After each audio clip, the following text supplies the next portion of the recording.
নমস্কার, তপুয়া বা আশ্রমের পক্ষ থেকে সকলকে স্বাগত জানাই। আজকে আবার একবার লাইভে এলাম। আমার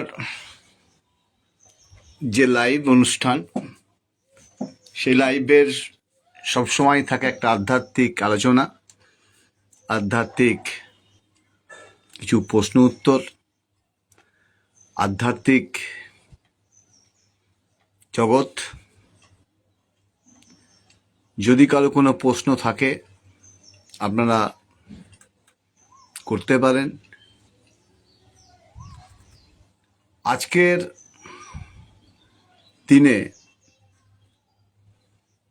আজকের দিন ভীষণ একটি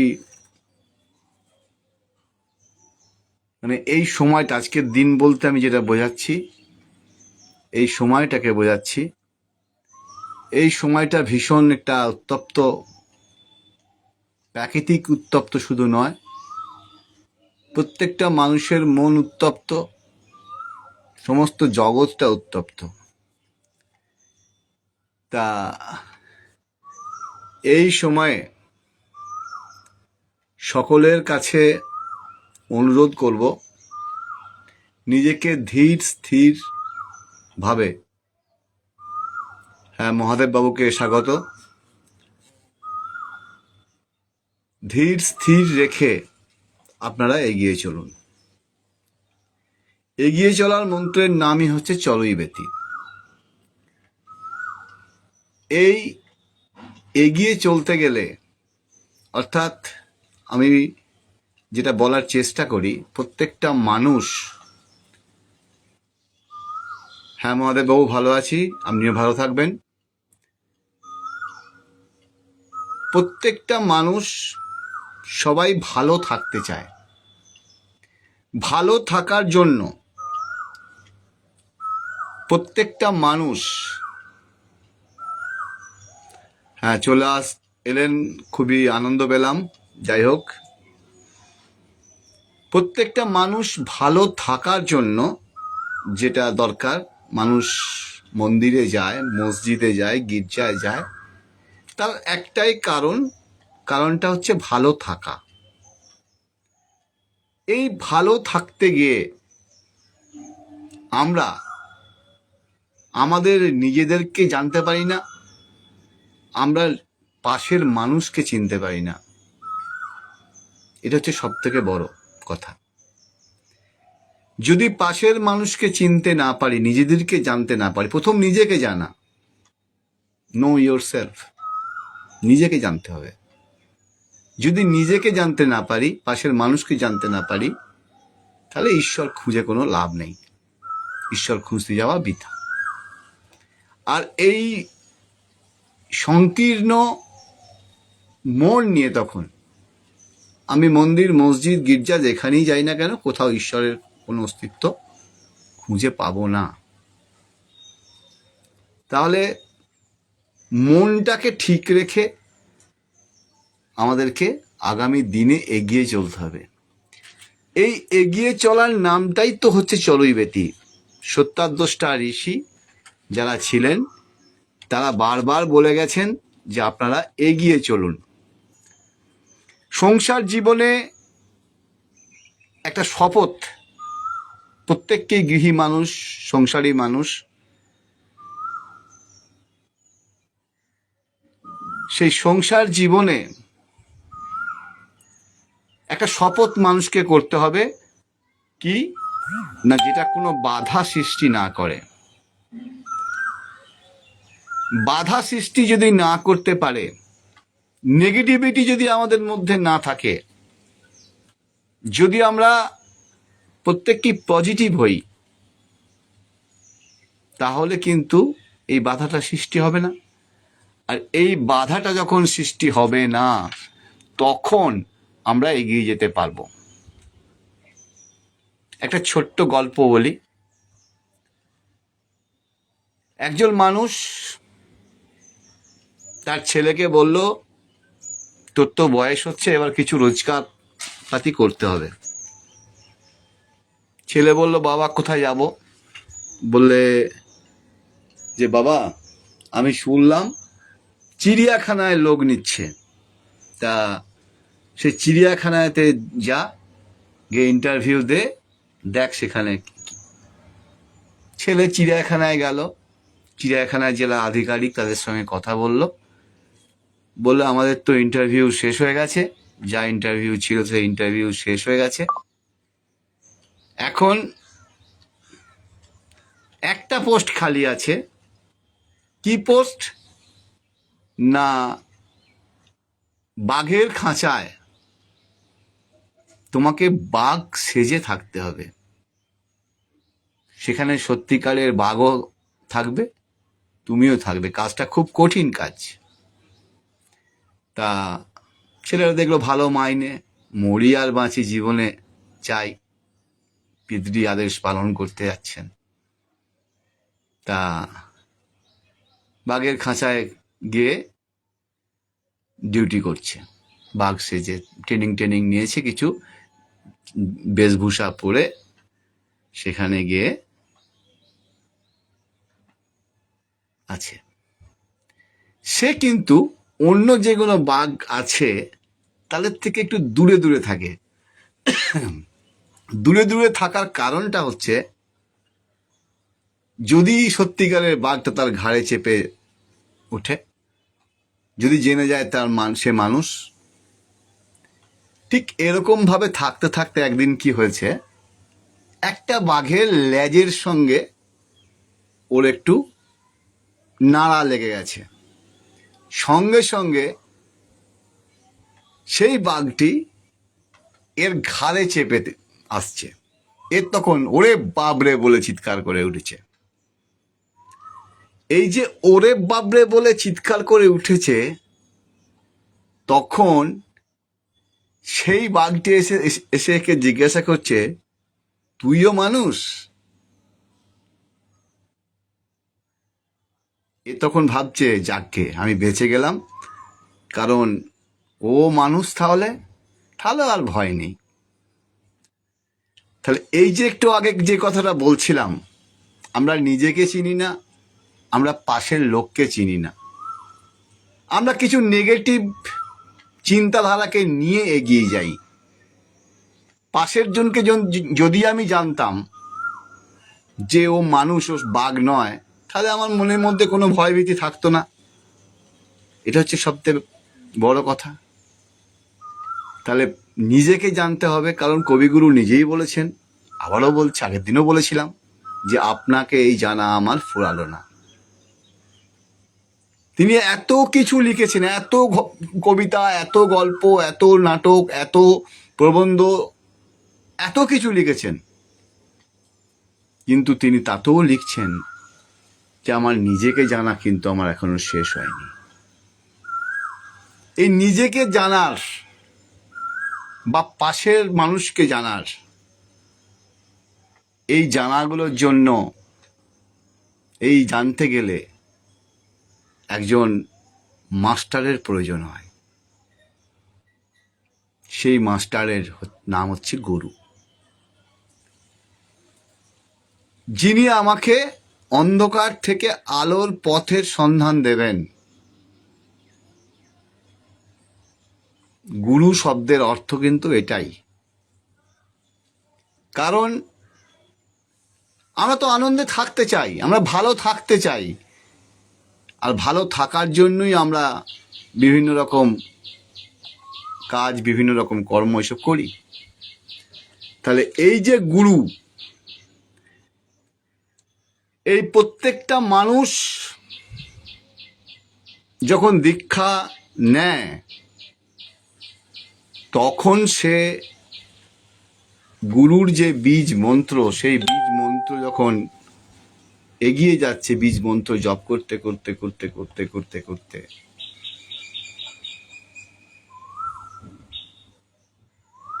তখন আস্তে আস্তে সে নিজের চেতনার জগতে পৌঁছে যাবে, নিজেকে খুঁজে পাবে, নিজে একটা আনন্দ প্রকাশ পাবে। এই আনন্দটা থাকাই তো মানুষের জীবন। এই আনন্দটা না থাকলে কখনো তার মনের মধ্যে সৎ আনন্দ আসবে না, কখনো সচ্চিদানন্দ হতে পারবে না। তাই এই গুরু হচ্ছে তাদের পথ প্রদর্শক হবে, তাদের মনে তাদের রাস্তা তারা দেখাতে পারবে। এবার স্বামী স্ত্রীর মধ্যে ঝগড়া হচ্ছে, কিসের কারণে হচ্ছে? অহংকারের জন্য। স্বামী ভাবছে আমি যেটা বলছি সেটাই ঠিক, ওকে আমার কথা শুনতে হবে, আমার পরিচালিত পথে থাকতে হবে। স্ত্রী ভাবছে আমি যেটা বলছি সেটাই ঠিক। এই ক্ষুদ্র আমির মধ্যে দুজনাই দুটো ক্ষুদ্র আমির গণ্ডিতে দাঁড়িয়ে আছে, এটা থেকে আমরা হতে পারছে না। এই আমাদের ভগবদ্দা এসছেন, আমি তাকে স্বাগত জানাই, নমস্কার জানাই। তা ক্ষুদ্র আমি থেকে আমরা না হতে পারার জন্যই স্বামী স্ত্রীর মধ্যে দ্বন্দ্ব। আমি যখন কথাগুলো শুনি, আমার আশ্রমে অনেকে আসেন, তারা বলেন বিভিন্ন কথা, বিভিন্ন ঝগড়া, বিভিন্ন রকম ঝামেলা নিয়ে। অহংকার ছাড়া দুজনের মধ্যে যে অহংকার, আমার কথাটাই শেষ কথা, উনিও বলছেন আমার কথাটাই শেষ কথা, এই ক্ষুদ্র আমির মধ্যে দাঁড়িয়ে ক্ষুদ্র। হ্যাঁ ভগবদ্দা, আপনাকে স্বাগত জানাই, খুব আনন্দ পেলাম আপনি লাইভে এসছেন। এই ক্ষুদ্র আমির জগতে দাঁড়িয়ে তারা বৃহতের জগতে পৌঁছতে পারছে না। আরেকটা ঘটনা বলি। ঘটনাটা হচ্ছে, একটি ছেলে তার মাকে খুব ভালোবাসত, মাও ছেলেকে খুব ভালোবাসে। তা আমি একদিন গেছি তাদের কাছে, গিয়ে জিজ্ঞাসা করলাম যে মা এরা কারা? বলে আমার ছেলের বন্ধু, সব আমারই মতন। দয়া করে এই সময় ফোন করবেন না। আমি ছেলে হিসাবেই মানি, ছেলে হিসাবেই এদিকে দেখি, এরা আমার ছেলের মতনই। তা আচ্ছা ঠিক আছে। একসাথে তারা খেলতে গেল, একেও মা বললে দুটো চকলেট কিনে খাবি, ওদিকেও দিল মা দুটো চকলেট কিনে। হঠাৎ কোন একটা আকস্মিক দুর্ঘটনায় সেই মায়ের ছেলেটি এ লোক ছেড়ে চলে গেল। আমি খবর পেয়ে যখন গিয়ে পৌঁছেছি, মা তার নিথর বডি, যে লাশটা বা শবটা, সেটা নিয়ে কাঁদছে। পাশে তার বন্ধুগুলোও রয়েছে। আমি তাদেরকে জিজ্ঞাসা করলাম কি হয়েছিল কি না। জিজ্ঞাসা করার পর সেই মা আমাকে দেখে একটুখানি আশ্বস্ত হলেন।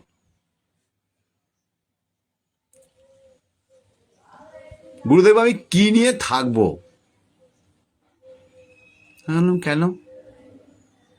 এর আগে একবার তোমার বাড়ি এসেছিলাম, তোমার মনে পড়ে? বলে হ্যাঁ। এই ছেলেগুলো তখন এসেছিল, তোমার মনে পড়ে? হ্যাঁ। তাদেরকে তুমি চকলেট কিনতে দিয়েছিলে, তোমার মনে পড়ে? বলে হ্যাঁ। তুমি সেদিন আমাকে বলেছিলে যে এরা আমার ছেলের মতোই। এক মিনিট।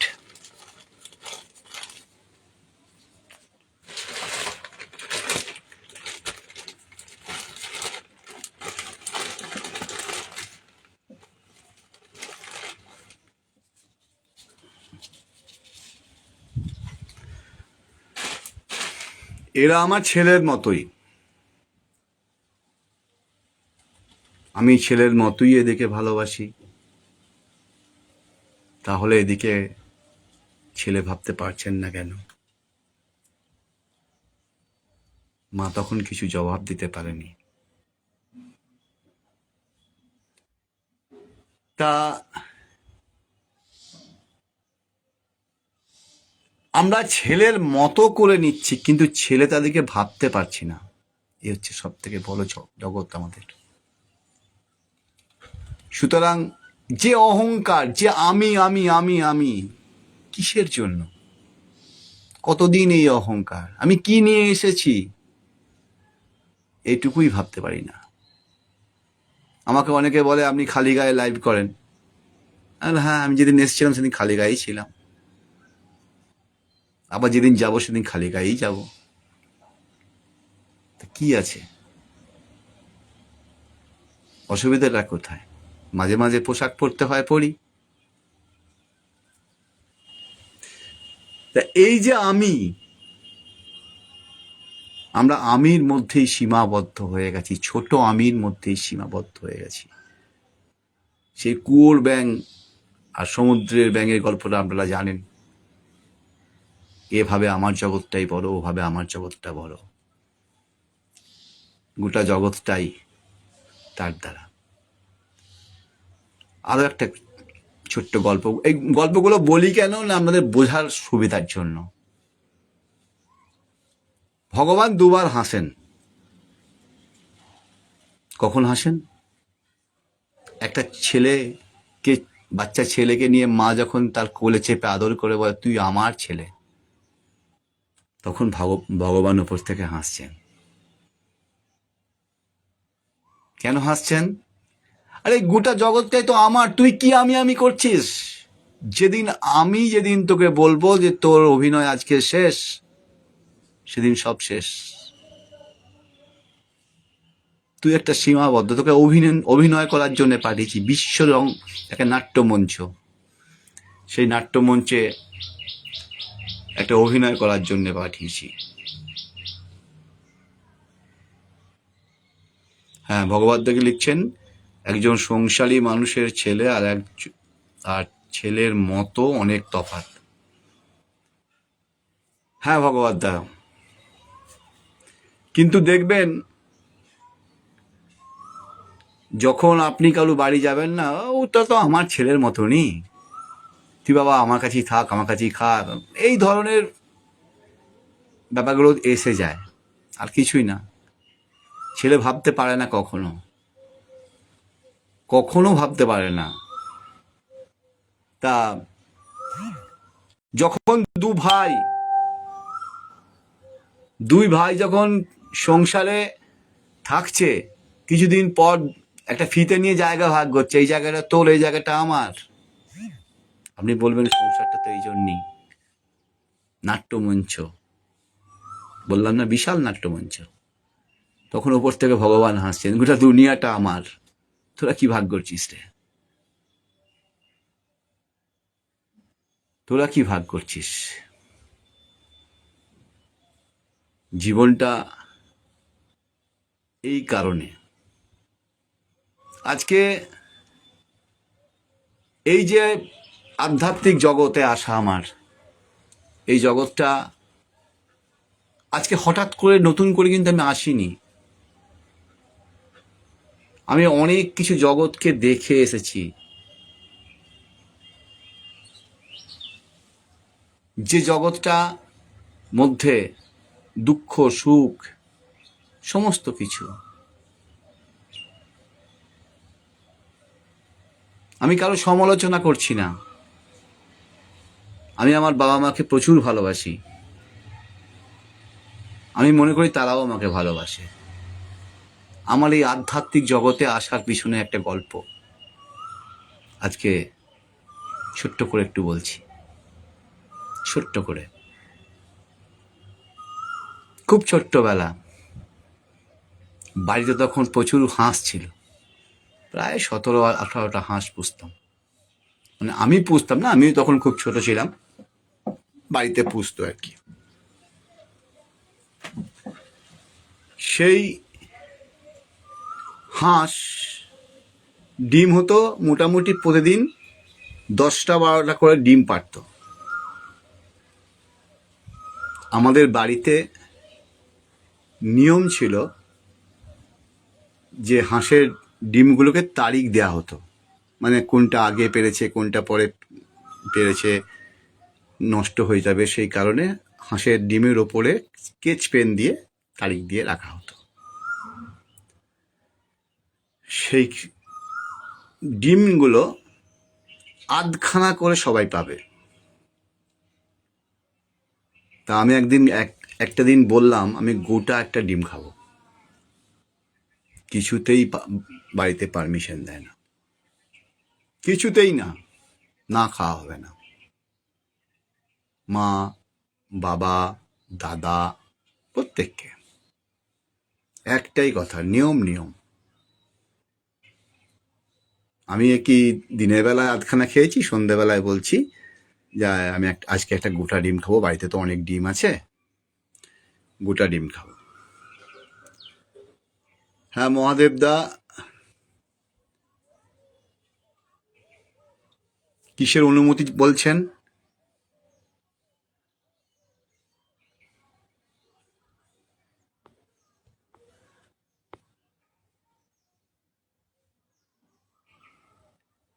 হ্যাঁ মহাদেব দা, আমি শেষকালে 5টা মিনিট একটু টাইম রাখবো, খুব তাড়াতাড়ি এটা শেষ করবো। আমি খুব বেশি করে লাইভ করি না, শেষে 5টা মিনিট আমি টাইম দেবো, যদি কিছু জানতে চাইবেন। আমি এই ঘটনাটা একটু বলে নিই। তা সন্ধ্যেবেলায় একটা ডিম আমি এক্সট্রা খেতে চেয়েছি, কিছুতেই পারমিশন নেই। ঠিক সেই মুহূর্তে আমার মনে হয়েছে যে সংসারে আমার চাহিদা পূরণ হবে না, এই সংসার বেঁচে লাভ কি, এই দেহ রেখে লাভ কি? এরা আমার বাবা, এরা আমার মা, এরা আমার দাদা। আমাকে একটা ডিম খেতে চাইলাম, আমার সেটা কিনতে হয় না, আমার বাড়িতে তৈরি হয়। আমি কি খুব অন্যায় চেয়েছি? তাহলে আমার বেঁচে লাভ কি আছে? আমার শখ সেখানে পূরণ হয় না, ঠিক আছে, এই জীবন রাখবো না। ঠিক এইভাবে সেদিন শুরুটা করেছি। সন্ধেবেলায় আস্তে আস্তে আস্তে আস্তে আস্তে আস্তে ছোট্ট একটি নদী আছে, সেই নদীর ধারে গিয়ে, আমি সাঁতার জানতাম না, এখনো জানি না, গ্রামের ছেলে কিন্তু আমি সাঁতার জানি না, সত্যি কথা বলছি, আমার বলতে কোনো রকম দ্বিধা নেই। তা সেই নদীর ধারে, ছোট্ট একটি নদী, মানে ক্যানেল টাইপের, সেই নদীর ধারে গিয়ে বসে আছি। সত্যি তো, কি লাভ এই জীবন রেখে? ঠিক পূর্ণিমার আলো নদীতে তখন পড়ছে, ছলছল করছে। নদীর একটা সুর থাকে, যারা অনুভব করতে পারেন তারা হয়তো অনুভব করেছেন, জলের যে সুর। আমি যেন শুনতে পাচ্ছি, তুই কার সাথে যুদ্ধ করতে যাচ্ছিস? ঈশ্বরের সাথে? ঈশ্বরের সাথে তুই যুদ্ধ করতে পারবি? আমি তখনই আমার যেন সেই ধ্যান ভঙ্গের মতো অবস্থা হলো। সত্যিই তো, আমি কার সাথে যুদ্ধ করতে যাচ্ছি? আমি, ঈশ্বর তো আমাকে কিছু করার জন্য পাঠিয়েছে, তার বিরুদ্ধে আমি যুদ্ধ ঘোষণা করছি? আমার এত সাহস, আমার এত অহংকার? না, ঈশ্বর চরণেই আমি আমার প্রাণকে সমর্পণ করব। তাহলে ঐশ্বরিক পথে থাকতে হবে। ঐশ্বরিক পথে থাকতে গেলে আমার সেদিন মনে হয়েছিল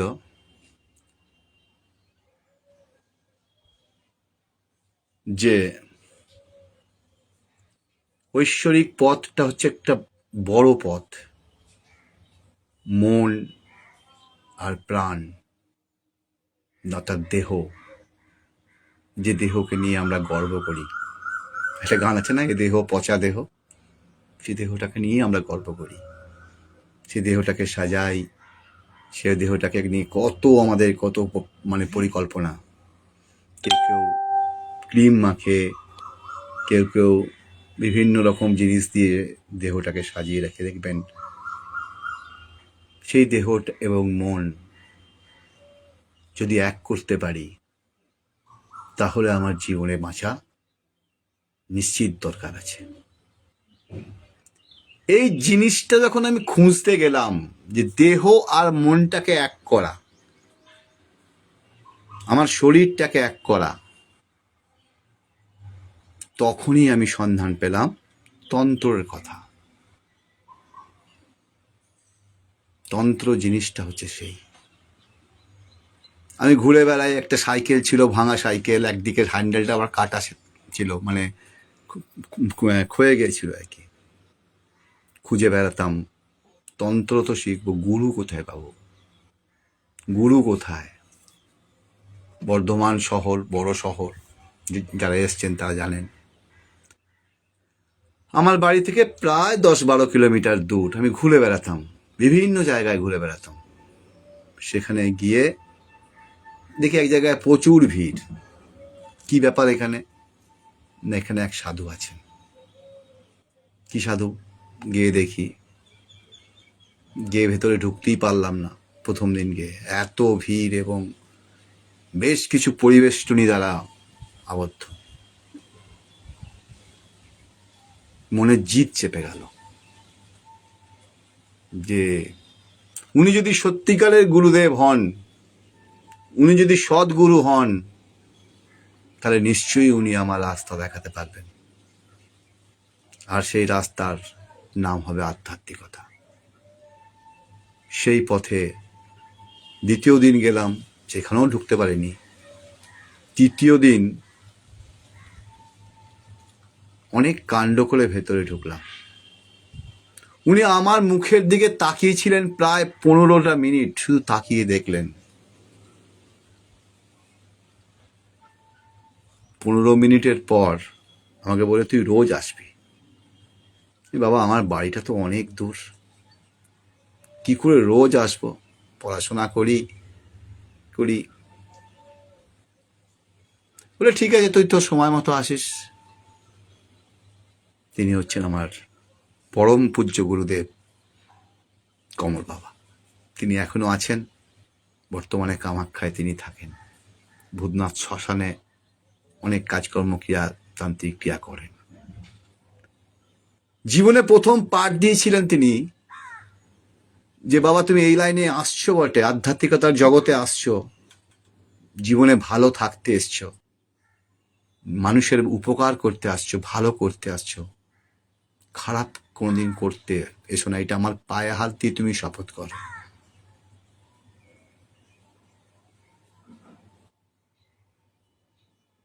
তা সেদিন গুরুদেবের পায়ে হাত দিয়ে শপথ করেছিলাম, আর ভেবেছিলাম যে তিনিই সত্যিকারের ঈশ্বর। ঈশ্বর ছাড়া এরকম হয় না। ঈশ্বরের ডাক আমি সেদিন অনুভব করেছিলাম। ঈশ্বর কি জিনিস?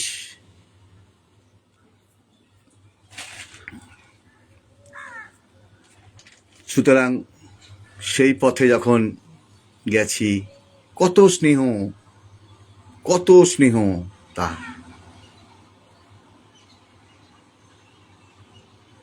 তখনই মনে মনে উৎকণ্ঠায়, সত্যি করে এত জিনিস, এত আদর, এত স্নেহ, আমি আমার জীবনটাকে শেষ করতে যাচ্ছিলাম, ঈশ্বরের বিরুদ্ধে যুদ্ধ ঘোষণা করতে যাচ্ছিলাম। কি লম্পট আমি! আমার কত অহংকার! ঈশ্বরের বিরুদ্ধে আমি যুদ্ধ ঘোষণা করছি। যে লড়াই ঈশ্বরের বিরুদ্ধে লড়াই, সে যুদ্ধে ভাইকে মারে ভাই। সুতরাং সব কিছুকে নিয়ে একদম লালিত স্নেহে তিনি আমাকে তার দীক্ষা প্রদান করেছিলেন, এবং প্রত্যেকটা কাজ তার মুখের সামনে প্রশ্ন করার কেউ থাকে না। আমি তাকে প্রশ্ন করেছিলাম যে বাবা, তুমি তো প্রথম দিন আমার কাছে শপথ গ্রহণ করিয়েছিলে শুধু ভালো কাজগুলো করবি, তা তুমি খারাপ কাজটা শেখাচ্ছ কেন? বলে, অন্ধকার না থাকলে যে তুই আলো দেখতে পাবি না, খারাপটা না জানলে তুই খারাপটা থেকে ভালো করতে পারবি না কাউকে। আমি আজও আমার গুরুচরণে আমার মাথা অবনত করি, তার বাক্যকে শেষ বাক্য বলে আমি তুলে নিই জীবনে। যাই হোক, হ্যাঁ মহাদেব দা,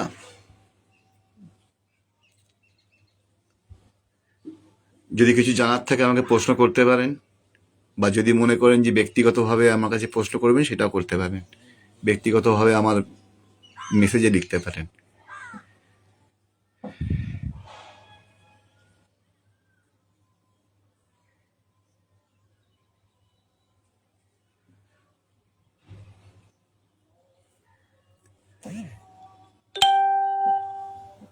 তারপরে হচ্ছে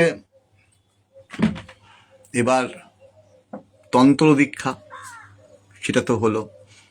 গুরুদেবের কাছে অনেক কিছু পেলাম, অনেক শিখলাম, ভালো শিখলাম, খারাপ শিখলাম, কিন্তু ওই শপথ করে নিয়েছিলেন জীবনে খারাপ কোনোদিন করবো না, করার ইচ্ছাও থাকে না, মানুষের ভালো না করতে পারি, খারাপটা কেন করতে যাব। জীবনে একটি কাজ খারাপ করেছিলাম, সেটাও গুরুদেবের পারমিশন নিয়ে খারাপ কাজ করেছি, গুরুদেবের পারমিশন নিয়ে। আমি নাম বলবো না, বর্ধমানেরই একটা ঘটনা। একটি 10 বছরের বাচ্চা মেয়েকে একজন রেপ করেছিল। তার বাবা আমার শরণাপন্ন হয়েছিল যে তার পিস্তত ভাই এই ঘটনাটা ঘটেছিল। সে বলেছিল, আমি যদি আইন আদালতে যাই, আমার মেয়েকে, ছোট্ট মেয়েটাকে বারবার আদালতে হাজির হতে হবে, তাকে জেরা করবে, তাকে এ করবে। আমি আপনার কাছে শরণাপন্ন হয়েছি, যদি আপনি সেই ব্যক্তিকে কিছু শাস্তি দেন। আমার গুরুদেবের পারমিশন নিয়ে সে ওই একটি মাত্র খারাপ কাজ আমি করেছি। তাও ভগবানের কাছে প্রার্থনা করি, যদি সেই খারাপ কাজটা করে যদি আমি কোনো অন্যায় করে থাকি, তা ঠাকুর আমাকে যা শাস্তি দিতে পারেন। কারণ এই বাচ্চা মেয়েটার চোখের জল আমি সেদিন দেখতে পারিনি। যাই হোক, হ্যাঁ, আমি লাইভটা করছি আমার পূর্ব বর্ধমানের যে আমার মা তারার আশ্রম। আমি সবাইকে একবার দেখাই, আমার মাকে একবার সবাইকে দেখিয়ে নিই। ইনি হচ্ছেন আমার সেই মা।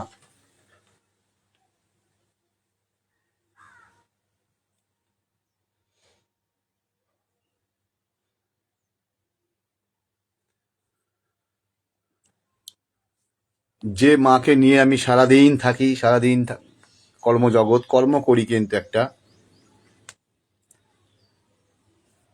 তা সেই কর্মের আগে এবং কর্মের পরে যতটুকু সময় পাই এই মায়ের সেবা করি। যাই হোক, সকলে আপনারা ভালো থাকবেন, সকলে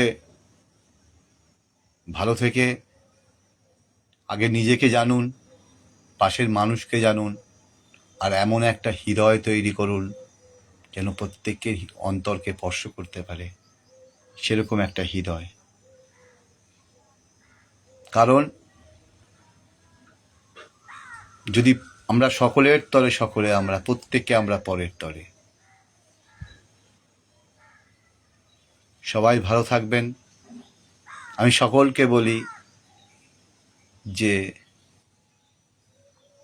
প্রত্যেকের, ছোট থেকে বড়, যারা সংসার জগতে আছেন, ধর্মীয় জগতে আছেন, রাজনীতির জগতে আছেন, সামাজিকে আছেন, শিক্ষায় আছেন, প্রত্যেকের গুরু দরকার হয়। গুরুবিহীন কোনো কাজ, মাস্টারমশাই ছাড়া কোনো কাজ হয় না। তাই গুরুর চরণকে মাথায় রেখে এগিয়ে যেতে হয়। গুরুর আদেশকে শেষ বাক্য বলে মনে করতে হয়। সবাই ভালো থাকবেন। মা তারার আশীর্বাদ সকলের ওপর বর্ষিত হোক। জয় তারা মায়ের জয়, জয় গুরু বামদেবের জয়, জয় কমল বাবার জয়, জয় দেবানন্দ মহারাজের জয়, যিনি আমার জ্ঞান মতে, তার কাছে আমি জ্ঞান মতে দীক্ষা নিয়েছি, স্বামী দেবানন্দ মহারাজ। জয়, সকলে ভালো থাকবেন।